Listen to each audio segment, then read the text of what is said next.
औज़ुबिल्लाहिमिनश्शैतानिर्रजीम बिस्मिल्लाहिर्रहमानिर्रहीम।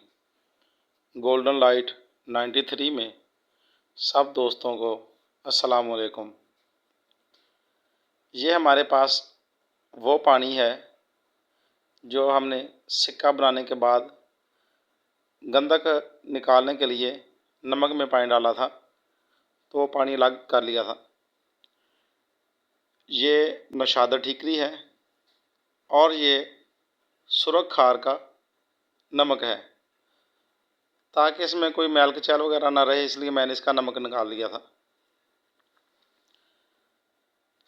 हमारे पास तकरीबन पानी में आधा किलो के नज़दीक 300 ग्राम के नज़दीक नमक था, जिसमें मैंने तकरीबन 100 ग्राम नमक और भी डाला था। 400 ग्राम नमक, उसमें मैंने ये 100 ग्राम खार और नशादर डाले हैं। ये उसी पानी में मैंने नशादर और खार डालकर उसे थोड़ी देर के लिए आग पर रखकर हीट दी, ताकि ये इसमें नमकियात हल हो जाएं। नमक तो पहले ही हल था, नशादर और खार का नमक जो है वो इसमें हल हो जाए। आपको मैं असल खार की पहचान बताता हूँ। ये पानी में देखिए आप, रुई के गालों की तरह खार का नमक जो है वो ऐसे फूल जाता है, जैसे मैदा सा होता है, मैदे की तरह बन जाता है।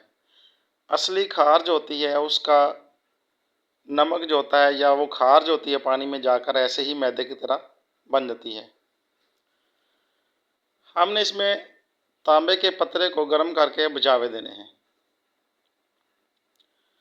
ये आप भाइयों के सामने इस पत्रे को मैं गर्म करूँगा और गर्म करने के बाद इस पानी में बुझावा दूँगा। यही अमल दोहराना है। एक ही बार बुझावा देने से पत्ता काफ़ी हद तक सफ़ेदी माइल सा निकल आता है, लेकिन ये इसके कलर को देखने की ज़रूरत नहीं है। हमें इस पत्रे से गरज नहीं, हमें जो चीज़ चाहिए वो आपको बाद में दिखाता हूँ कि हमें क्या चीज़ की ज़रूरत है और इससे क्या काम हो सकता है। दोबारा इसको गर्म करना है और दोबारा इसको बुझावा दे देना है। इसी तरह बार बार बुझावा देने हैं। ये पतरा जो है थोड़ा थोड़ा करके इसमें से पानी में झड़ता जाएगा।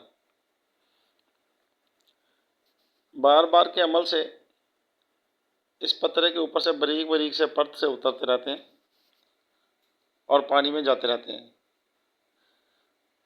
ये पानी का रंग तब्दील होता जाएगा, सही मैल हो जाएगा। जब इसे हम रख देंगे संभाल कर, तो सारी गार वगैरह नीचे बैठेगी, तो पानी ऊपर से हल्का नीले कलर का होगा, हल्का आसमानी सा। हमें इसमें बार बार इसको बुझावे देने हैं, ताकि हमारा तांबे का जो ऊपर से बुरादा सा उतरेगा वो सारा पानी में बैठता जाए।